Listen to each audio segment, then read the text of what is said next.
빛이 세상에 너무 많이 비치면 모든 것이 타 죽어버립니다. 물이 없어져 버립니다. 그래서 사막이 되어버립니다. 조금 부족한 것이 많으면, 물이 부족한 것이 많으면 그것은 광야가 되어버립니다. 생풀과 나무가 제대로 못 자라고 생물이 제대로 못 사는 광야가 되어버립니다. 그런데 이것이 너무 많으면 어떻게 돼요? 습지가 되어버립니다. 이제 뭡니까? 너무 없으면 음지가 되어버립니다. 그리고 한대가 되어버립니다. 적당한 것이 온대지방입니다. 그래서 온대지방 적당하게 빛이 비춰질 때 모든 생물과 동물과 식물이 살기 좋고 편안한 그런 지구가 된다는 사실입니다. 여러분, 우리가 인간이 물이 없으면 못 삽니다. 인간 인체의 70%가 물로 되어 있다고 합니다. 그래서 물이 부족하면요, 갈수에서, 여러분, 우리 기독교인들이 40일씩 금식하는데 40일 금식하면서 무모하게 물까지 안 먹고 40일 금식하면 그건 죽습니다. 물은요, 우리 인체를 유지하는 절대 원소가 돼서 물이 없으면 사람은 죽습니다. 그런데 그 물이요, 있어야 된다고 하는데 지구에 물이 너 없으면 어떻게 됩니까? 사막이 되어버립니다. 너무 많으면 뭡니까? 습지가 되어버립니다. 아주 많으면 잠겨버립니다. 적당하게 있을 때 모든 생물이나 동물이 지구가 제대로 생명을 유지하고 보존시키며 살 수 있는 가장 아름다운 옥토가 되게 되어 있습니다. 적당한 것. 아주 좋은 겁니다. 그러니 여러분, 우리 하나님이 우리에게 적당한 것 주신 거 얼마나 감사한지 몰라요. 우리 형편과 사정을 다 하시는 주님이 정말 우리를 이곳으로 인도하셔서 우리가 살기에 적당하게 만들어주신 거 얼마나 감사한지 몰라요. 이렇게 적당한 것을 하나님께 감사하며 사는 그런 여러분과 내가 되어야 될 줄 믿습니다. 그러면서 오늘 우리가 이 세상에 사는 동안에, 지구에서 사는 동안에는 비도 필요합니다. 눈도 필요합니다. 바람도 필요합니다. 그 모든 것들이 다 필요합니다. 그래서 적당히 오면 좋은데 이것이 때로는 폭우가 쏟아집니다. 폭풍이 불어옵니다. 대폭설이 쌓입니다. 더위 폭서가 지배를 합니다. 그래서 타 죽고 말라 죽고 빠져 죽고 쓸려가 죽고 무너져 죽고 다 죽습니다. 이런 어려움을 겪습니다. 여러분, 우리 은혜도 마찬가지입니다. 제가 즐겨 표현하는 얘기입니다만은 우리는 걸걸하게 살다가, 하나님 없이 살다가, 내 멋대로 살다가 답답하고 힘들 때는 하나님에게 소낙비 같은 은혜를 내려달라고 합니다. 그러나 여러분, 소낙비, 지난번에 부산에 하루에 360mm라는 비가 와버리니까 부산 시내가 감당을 못해갖고 홍수가 져버렸습니다. 그래서 다 집이 잠겨버리고 토사가 강둑이 무너져버리고 그래서 물바다가 돼버리고 엄청난 피해를 당했습니다.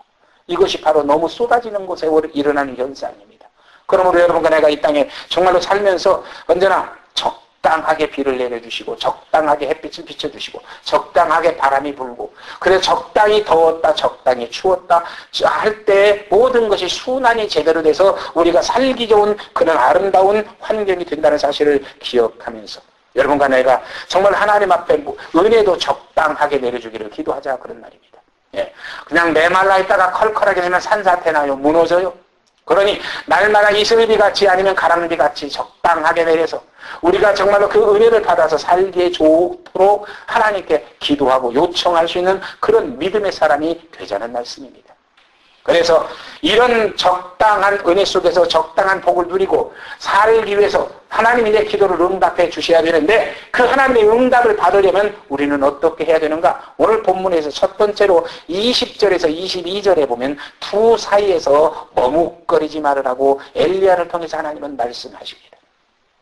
아합이 이스라엘 모든 자손들에게 보내서 엘리야의 말대로 바알 선지자 450명, 아세라 선지자 400명, 850명을 다 모읍니다. 모아서 갈멜산으로 나오게 만듭니다. 여러분, 이 소문이 전국에 퍼져서 선지자들이 왕이 부른다고 하니까 전부가 다 850명이 다 나왔습니다. 이 나올 때 선지자들만 나왔겠습니까? 그 소문을 들은 온 이스라엘 민족들이 다 구경 삼아 나왔을 겁니다. 왕이 선지자들을 왜 부르는가? 무엇을 하려고 부르는가? 어떤 일이 일어나는가? 그것을 보기 위해서 그 모든 백성들이 다 나왔을 것이라는 얘기입니다. 이때 그 백성들에게 엘리야가 외칩니다. 너희가 언제까지, 어느 때까지 두 사이에서 머뭇하겠느냐? 하고 말합니다. 그 뒤를 보면 뭐냐? 내게로 오라는 겁니다. 이게 바로 오늘 우리가 선택해야 할 신앙인 줄 믿습니다. 여러분, 그러면서 엘리야가 말합니다. 너희가 만일 너희가 믿는 바알이 하나님이라고 믿어진다면 바알을 섬겨라. 그리고 만약에 여호와가 하나님이라고 믿어진다면 여호와를 섬겨라. 여호수아도 똑같은 말을 합니다. 그러면서 여호수아는 거기서 한 줄 더 떠서 나와 우리 집은 오직 하나님만 믿겠노라고 말씀하십니다. 여러분, 우리가 뭘 믿고 살든 세상은 믿음으로 삽니다. 믿음이 없으면요, 우리 불안해서 못 살아요. 여기서 예배 드리는데 갑자기 지붕이 무너지고 집이 무너질까 봐 어떻게 앉아서 예배를 드립니까? 거리를 가는데 갑자기 차가 와서 나를 닫아버리면 어쩔까? 못 믿으면 불안해서 거리 못 갑니다. 길을 가다가 갑자기 강도가 나서 총으로 나를 쏘고 내가 다 뺏어가면 어떨까? 두려워서 길 못 갑니다. 우리 믿음 없으면 못 삽니다. 어떤 믿음입니까? 내가 가도 강도는 안 나타날 것이다. 내가 가도 차는 지기를 갈 것이다. 내가 가도 지진은 안 일어날 것이다. 내가 가도 문제는 안 생길 것이다 하는 믿음이 있기 때문에 우리는 길을 가고 삶을 산다는 얘기입니다. 여러분, 그런데 이 믿음은요, 어떤 믿음입니까? 확실성이 없는 믿음입니다. 불안한 믿음입니다. 보장되지 않는 믿음입니다. 그러니 그 믿음으로 살아서는 안 된다는 겁니다. 그것은 신념이고 자기 사상이지 그것으로는 살 수 없다는 얘기입니다. 그러면 뭘로 살아야 됩니까? 하나님을 믿는 믿음으로 살라는 겁니다. 그래서 여호수아와 같이 나와 내 집은 오직 여호와 하나님만을 믿겠다. 여러분, 우리 입에서 이런 고백, 우리 마음에서 이런 고백이 나올 수 있는 여러분과 내가 되기를 주님의 이름으로 축원드립니다. 그래서 이 사건은 바로 여러분이 사건 내용은 너무도 잘 아는 얘기니까 구체적으로 말씀을 안 드립니다. 그러나 이 사건이 일어난 갈멜산은 어떤 산입니까? 바로 갈멜산은 지중해 연안에 약 한 30만의 인구가 살고 있는 그런 한 그 600m의 산이 쫙 뻗쳐 있는 그 산기슭기에 자리 잡은 그런 동네입니다. 그 산입니다. 그 산에서 지금 이런 엄청난 사건이 일어납니다. 그 사건의 핵심이 뭡니까? 누가 참신이냐는 겁니다. 누가 하나님이냐는 겁니다. 너희가 믿는 바알, 그 바알 앞에서 온갖 못된 짓을 다 하면서 그래도 그게 믿음이라고 자랑하고 그 즐기며 사는 너희가 믿는 그 신, 그게 신이냐? 아니면 내가 믿는 하나님이 신이냐? 우리 한번 겨뤄보자는 겁니다. 왜 이런 경쟁적인 싸움이 일어납니까? 바알은 언제나 이 세상에 복 줘서 잘 살게 만드는 것이 바알이라, 아합은 바알신이라고 믿습니다. 그래서 이스라엘 백성들에게 그렇게 가르쳤습니다. 이스라엘 백성들은 바알을 믿어보니까 참 재밌거든요. 우상 섬기는 제삿날에는 가서 실컷 먹고 마시고 즐기고 그래서 쾌락에 빠져서 마음껏 해도 누가 시비를 하지 않습니다. 두려운 게 없습니다. 참 편하고 좋거든요. 그걸 따라갑니다. 그런데 그게 안타까워서 하나님은 이제 그들을 돌이키기 하고 그들을 다시 믿음 안으로 들어오게 만들려고 지금 이 사건을 일으키는 겁니다. 그래가지고 지금 엘리야와 850대 1로 갈멜산에서 지금 누가 참신인가를 증거하는 바로 그런 제사가 진행되고 있는 장면이 오늘 본문의 내용이라는 사실입니다. 여러분, 그렇다면 오늘 우리가 기억해야 됩니다. 우리도 이스라엘 백성같이 지금 똑같은 상황입니다. 여러분, 우리가 대단한 믿음을 가진 것 같지만은 하나님 편에서 보면 똑같은 상황입니다. 하나님, 아까 우리 사모님 기도하신 것 같이 하나님보다 더 좋아하는 것이 항상 내가 마음속에 있습니다. 우리는 하나님이 기뻐하는 것보다 내가 기뻐하는 것을 선택하고자 애를 씁니다. 하나님이 원하시는 것보다 내가 원하는 길을 가고자 몸부림을 칩니다. 그러면서도 주일날이면 와서 예배를 드립니다. 그래서 신앙이 있고 절대적인 신앙을 가진 것 같지만 우리가 하나님 편에서 우리 심정을 분석해 보면은 지금 똑같은 상황입니다. 그렇다면 오늘 우리가 깨달아야 됩니다. 이스라엘 백성을 깨우치시는 하나님의 역사가 오늘 이 사건이라고 한다면 이 사건 속에서 우리도 깨달아야 된다는 겁니다. 우리도 두 사이에서 머뭇거리지 말자는 겁니다. 여러분, 주일날 오늘도 세상 일터를 갈까, 교회를 갈까, 사람을 만날까, 하나님을 만날까, 가서 교회 가서 은혜를 받을까, 세상에 가 즐거움을 찾을까, 똑같이 왔다 갔다 흔들리며 머뭇거립니다. 그러다가 인성적인 것이 앞서면 다 세상으로 일터로 즐기는 곳으로 갔습니다. 그리고 이제 조금 영성이 조금 살아난 사람은 지금 이렇게 와서 예배를 드립니다. 그러나 우리도 부족합니다. 우리도 깨달아야 됩니다. 뭘 깨달습니까? 머뭇거리는 신앙에서 하나님 편으로 기울어야 됩니다. 여러분, 고라당이 하나님을 대적해서 모세를 대적합니다. 그럴 때 하나님이 고라당을 심판하실 때 모세를 통해서 뭐라고 말합니까? 너희가 고라를 따르려거든 고라 편에 서라. 그리고 나를 하나님을 따르려거든 내 편으로 와라. 물론 그 중에서 숫자는 정확히 말씀하지 않았지만은 고라를 따라간 사람도 있었고 모세 곁으로 온 사람도 있었습니다. 그런데 이게 웬일입니까? 편이 딱 갈라지고 나니까 하나님은 땅을 흔들어서 지진이 일어나게 해서 땅에 쫙 입을 벌리게 만들어 버립니다. 고라 땅과 그 일당들이 모두가 다 그 갈라진 지진으로 갈라진 땅 속으로 다 묻혀버리나 빠져버립니다. 빠지고 나니까 이게 웬일입니까? 빠져서 나중에 건질 수도 있는데 하나님이 그것까지 막아버립니다. 잘못 선 편의 사람들은 땅이 다시 합해져 버립니다. 다 완전히 매장돼 버립니다. 이것이 바로 선택을 잘못한 자의 비극이라는 사실을 기억하면서 오늘 여러분과 나는 참으로 하나님께 감사하시기를 주님의 이름으로 축원드립니다. 우리가 잘 믿든 못 믿든 크게 믿든 작게 믿든 정말로 열정이 있든 없든 간에 일단은 믿음을 갖고 믿음을 선택해서 오늘 내가 하나님 편에 와서 지금 왔다 갔다 머뭇거리지 않고 하나님 편으로 섰다는 이 사실이 얼마나 큰 은혜고 복인 줄을 깨달으면 우리 정말로 감사해야 될 줄 믿습니다. 이것이 바로 오늘 본문에서 엘리야를 통해서 선포한 너희가 언제까지 두 사이에서 머뭇머뭇하겠느냐 어서 하나님 편으로 오라고 하는 이 말씀을 믿음으로 받아서 하나님 편으로 돌아온 여러분과 나의 축복이라는 사실을 기억하시기를 주님의 이름으로 축원드립니다. 여러분 세상에서요 정말 우리 때로 갈등 겪게 하는 거 참 많잖아요. 그렇죠? 우리 목사는 목사님대로, 성도는 성도님대로, 장로는 장로님대로, 집사는 집사님대로 갈등은 다 크고 작은 양패는 다르겠지만 다 겪습니다. 이럴까 저럴까 이렇게 할까 저렇게 할까 여기 갈까 저기 갈까 항상 신앙과 불신앙 아니면 신앙과 회방 쪽 언제나 놓고 갈등 겪는데 오늘부터 이 말씀 듣고 우리가 선택해야 할 길은 바로 죽으면 죽으리라 하고 에스더같이 오직 하나님 편에 설 수 있어야 되겠고 죽으면 죽으리라고 엘리야같이 오직 하나님 편에 서서 일할 수 있는 그런 여러분과 내가 될 때 진정 우리가 하나님의 은혜를 받고 축복을 받는 복된 성도가 될 줄 믿으시기를 주님의 이름으로 축원드립니다. 두 번째로 하나님의 응답을 받으려면 어떻게 해야 됩니까? 오늘 본문 30절이야 40절까지 보면은 바로 하나님의 영광을 위하는 믿음의 사람이 되어야 된다 하고 우리에게 가르칩니다. 그래서 그 내용을 요약해 본다면 무너진 제단을 수축했다 그랬습니다. 이스라엘 중에서 하나님 되신과 내가 주의 종됨과 내가 주의 말씀대로 행하는 것을 저들에게 알게 해달라고 했습니다. 이 백성으로 주 여호와는 하나님이신 것과 저희 마음을 돌이키시는 이심을 알게 해달라고 했습니다. 여러분 정말로 기도할 때 그 기도가 응답받아서 정말로 내가 유익된 삶을 사느냐 아니면 하나님의 영광을 누리는 삶을 사느냐 참으로 중요한 겁니다. 물론 우리의 유익된 삶도 필요합니다. 그러나 그것을 이제 다음으로 밀어놓고 오늘 지금 이 시간에 말씀드리고 싶은 것은 하나님 영광을 위한 삶을 사는 믿음의 사람이 되자는 겁니다. 이것이 제우선 일의 목적이 되어야 한다는 사실입니다. 그래서 엘리야는 자기 피를 위해서 기도하기 전에 먼저 하나님의 영광을 위해서 역사를 이루어야 되겠다. 그러니 하나님의 영광을 위해서 역사를 이루려니까 뭐하냐?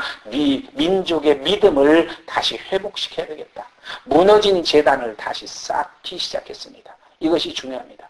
여러분 무너진 제단이라고 하면 여러분 지금은 어디다 제단을 쌓고 뭐 안 씁니다. 그런데 그러면 우리에게 무너진 제단은 뭡니까? 우리의 기도 생활이 멈춰버린 것 무너진 제단입니다. 우리 찬송 생활이 멈춰버린 것 무너진 제단입니다. 우리 전도 생활이 멈춘 것 무너진 제단입니다. 우리 예배 생활이 멈춘 것 무너진 제단입니다. 그러면 여기서 오늘 본문이 입각해서 우리가 깨달아야 할 진리는 뭡니까? 그 무너진 제단을 수축해라. 다시 찬송을 회복해라. 그래서 찬송이 내 입에서 나와야 됩니다. 그래서 여러분 내가 은혜 속에 지금 있는가 아닌가는 누구 보고 물어볼 거 없어요. 우리 사람들은 꼭 누구에게 가서 묻기를 좋아합니다. 그러나 누구에게 물어볼 거 없어요. 내가 입에서 찬송이 저절로 흥얼거리면서 나오면 내가 찬송의 은혜는 회복된 사람입니다. 그런데 좀 웃으려고 얘기합니다만은 찬송은 안 나오고 그저 노래하면 그저 뽕짝이나 노래하면 팝송이나 아니면 노래한다고 하면은 나그막이나 이런 것들이 나온다고 하면은 내 찬송의 재단이 지금 온전치 못하다는 겁니다. 그러므로 우리는 찬송의 재단을 회복해야 됩니다. 기도는 절대 안 됩니다. 왜 그렇게 기도하려면 그저 힘들고 어렵고 무겁고 답답하고 안 됩니까? 그러면 뭘 의미하는 겁니까? 기도의 재단이 무너졌다는 얘기입니다. 그러면 그 기도의 재단을 수축해야 됩니다. 다시 쌓아야 됩니다. 힘들어도 기도해야 됩니다. 어려워도 기도해야 됩니다. 하기 싫어도 기도해야 됩니다. 기도할 때 하나님이 응답하셔서 하나님의 영광을 나를 통해서 이 땅이 이루어짐으로 하나님도 영광을 받으시고 나도 복을 누리는 이런 역사를 이루고자 하나님이 계획하셨는데 내가 기도하지 않아서 그것을 이루지 못한다면 누구 손해입니까? 내 손, 하나님 손해? 아닙니다. 하나님은 내가 끝까지 안 하면 다른 사람 통해서도 그 기도는 하게 만듭니다. 그런데 누구 손해입니까? 내 손해입니다. 그러니 뭐 해야 돼요? 기도 회복해야, 기도 재단을 수축해야 된다는 얘기입니다. 여러분, 예배 재단, 예배 드려도 그만 안 드려도 그만 1시간 동안 가서 괜히 목사님 설교 듣는데 마음에 들지도 않아. 차라리 내가 책을 읽으면 좋아. 텔레비를 보면 얻는 게 많아. 이런 생각할 수 있습니다. 그러나 그것이 할 수는 있지만 좋은 건 아니라는 얘기입니다. 뭐가 무너졌어요? 예배 재단이 무너졌다는 얘기입니다. 예배 재단이 무너져서 예배 시간이 지겹고 예배 시간이 안타깝고 예배 시간이 아까워서 못 드리는 겁니다. 그러나 하나님은 말씀하십니다. 하나님은 영이시니 예배하는 데가 신령과 진정으로 예배할지니라. 예배할 때가 곧 온다고 말씀하셨습니다.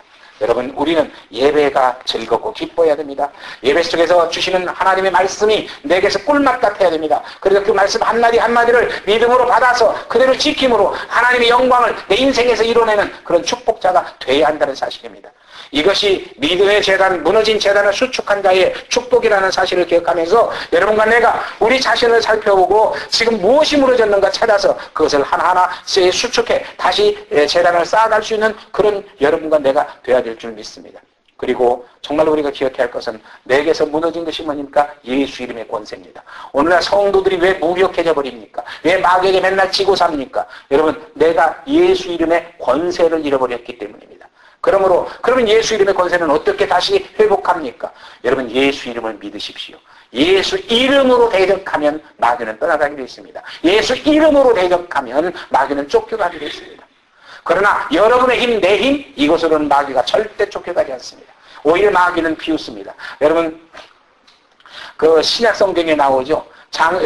교인들이 가서 마귀 귀신 들린 사람을 귀신을 쫓아내겠다고 덤비니까 오히려 귀신 들린 사람이 벌떡 일어나니 내가 바울도 알고 베드로도 아는데 너는 누구냐 하면서 그냥 혼을 내버리죠. 그러니까 혼비백산에서 도망가는 장면이 나옵니다. 여러분, 마찬가지입니다. 오늘 우리 예수 이름의 권세를 예수 믿을 때 벌써 우리는 다 받았습니다. 그런데 그것을 한 번도 사용하지 않고 그 이름의 능력도 잊어버리고 무엇이 그 이름을 사용하면 어떤 역사가 일어나는 것도 깨닫지 못하고 그냥 사장시켜버리고 사니까 그 역사가 일어나지 않는다는 얘기입니다. 오늘부터 여러분과 내게 주어진 하나님의 이름의 권세, 그 권세로 명령하면 마귀는 따라가고 마귀의 진은 해파되고 마귀의 역사는 무너지고 하나님의 뜻은 이루어져서 그것이 우리 인생과 삶에 복이 되고 은혜가 되는 복된 성도라는 사실을 기억하면서 여러분과 내가 이 믿음을 회복하는 복된 성도 되시기를 주님의 이름으로 축원드립니다. 그러면서 우리가 정말로 믿음을 회복할 수 있는 마지막 단계로 뭡니까? 회개 운동입니다. 우리는 죄인이라고 하면 굉장히 기분 나빠요. 우선 나도요, 여러분이 나보고 죄인이라고 하면 기분 나빠요. 그런데 하나님 앞에서는 기분 나쁘면 내 손해입니다. 왜? 성경이 분명히 증거한 대로 하나님이 말씀하신 대로 우리 인간은 모두가 다 로마서 3장 23절에 죄인이라고 했어요. 6장 23절에 죄값은 사망이라고 했어요. 그렇기 때문에 그 죄값으로 죽어야 할 인간을 살릴 방법은 오직 의인이 와야 되겠기 때문에 예수가 이 땅에 오셨다는 겁니다. 그래서 우리 대신 예수가 의인으로서 죄인으로 돼서 피를 흘리고 죽으심으로 우리를 살렸다는 얘기입니다. 그러므로 이제 우리가 죄인이라는 걸 깨달으면 우리는 뭐 해야 됩니까? 죄인이라고 해서 기분 나쁠 것 없습니다. 회개해버리면 됩니다. 하나님 용서하십시오. 이제 내가 다시는 그 길을 갖지 않겠습니다. 하고 돌아서 버리면 됩니다.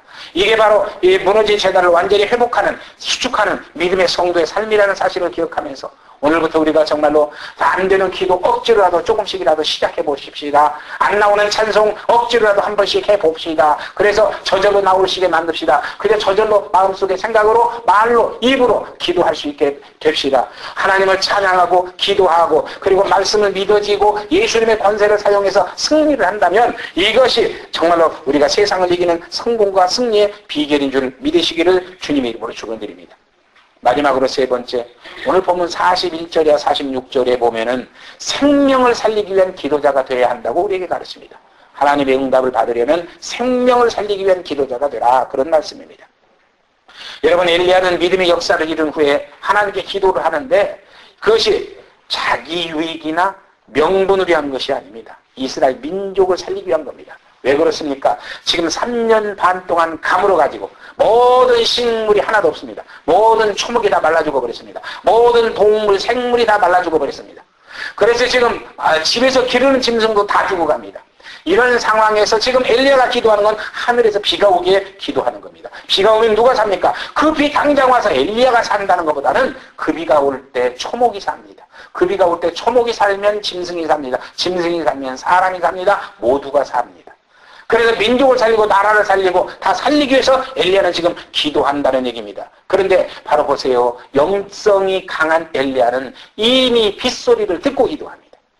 그러면 우리는 그렇습니다. 그럼 엘리야 같은 사람이니까 빗소리를 듣고 기도할 때는 자신 있게 기도하겠지. 우리 그렇게 생각할 겁니다. 여러분, 우리는 뭡니까? 우리는 빗소리를 못 듣습니까? 여러분, 엘리야는 직접 하나님의 음성을 들었지만 오늘 우리는 하나님이 말씀해 놓으신 이 성경 말씀 속에서 하나님의 음성을 듣습니다. 그러니 여러분, 기도는 내 욕심으로 뭘 달라고 기도하는 것이 온전한 기도가 아니고 하나님의 말씀을 받고 그 말씀대로 이루어지게 해달라고 기도하면 그것이 우리 인생의 복이고 하나님의 영광인 줄 믿으시기를 주님의 이름으로 축원드립니다. 그래서 우리가 기도할 때 물론 우리 자신을 위해서도 기도 안 할 수 없습니다. 세상에 사는 거 필요해서 필요한 것 많습니다. 필요한 것을 위해서 기도해야 됩니다. 기도할 수 있습니다. 그러나 그것으로 끝나지 말고 나만을 위해서 기도하고 끝내지 말고 내 위해서 내 문제를 위해서 기도했다면 아니면 내 옆에 사람을 위해서 기도하고 가족을 위해서 기도하고 교우를 위해서 기도하고 교회를 위해서 기도하고 나라를 위해서 기도할 수 있어야 됩니다. 역으로 내 기도를 이제 앞서 하나님의 영광을 위해서 기도했다면 민족을 위해서 나라를 위해서 교회를 위해서 성도를 위해서 나를 위해서 기도할 수 있어야 됩니다.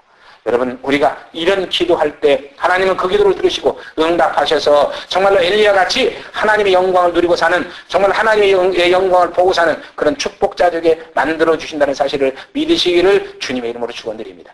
그러려면 우리가 엘리야를 통해서 오늘 본문에서 본받을 수 있는 것은 항상 여러분, 하나님 앞에 나아갈 때 우리는 믿음의 준비를 갖춰야 됩니다. 아까 서두에서 말씀드렸던 대로 우리는 예배를 회복할 수 있어야 됩니다. 찬양의 은혜가 내게 임해야 된다는 얘기입니다. 또 헌신과 봉사에 우리는 그 씨를 뿌릴 수 있는 믿음의 준비가 돼 있어야 된다는 얘기입니다. 그리고 더 중요한 것은 하나님이 역사하실 때를 알자는 겁니다. 그 때를 기다리자는 겁니다.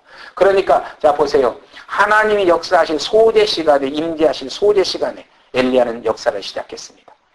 바로 여러분과 내가 기억해야 할 것은 우리는 우리가 때를 정합니다. 그래놓고 우리가 기도하다가 응답 안 되면 포기해버립니다. 아닙니다. 하나님의 때가 있습니다. 모든 것은 심을 때가 있고 거둘 때가 있고 살릴 때가 있고 죽일 때가 있고 낳을 때가 있고 거둬갈 때가 있고 모든 것은 때가 있다고 말씀하셨습니다. 그 하나님이 역사하시는 때까지 우리는 기다릴 줄 알고 참을 줄 알고 그때까지 그 믿음으로 끝까지 믿음을 지킬 줄 아는 그것이 곧 능력 있는 신앙이고 은혜로운 신앙인 줄 믿으시기를 주님의 이름으로 축원드립니다. 그래서 우리가 정말 이렇게 믿음을 회복하고 믿음의 재단을 다시 회복해서 이제는 교우를 위해서 이웃을 위해서 민족을 위해서 그들을 위해서 기도할 수 있는 기도자가 되시기를 주님의 이름으로 축원드립니다. 그리고 이제 하나님의 영광을 위해서 언제나 믿음의 역사를 이룰 수 있는 그런 축복자가 되시기를 주님의 이름으로 축원드립니다. 그리고 두 사이에서 머뭇거리지 않고 언제나 하나님 편을 선택하고 하나님 편으로 옮겨갈 수 있는 그런 믿음의 확실한 성도가 되시기를 주님의 이름으로 축원드립니다. 우리 샘성령교회 성도들이 이런 믿음을 회복한다면 하나님의 영광의 역사는 여러분의 인생과 삶 속에서 날마다 때마다 필요할 때 이루어져서 그것을 정말로 기쁨과 감격으로 누리고 사는 귀한 성도 되게 하나님이 축복하실 줄 믿습니다. 그 복을 누리고 사는 귀한 성도 되시기를 주님의 이름으로 축원드립니다.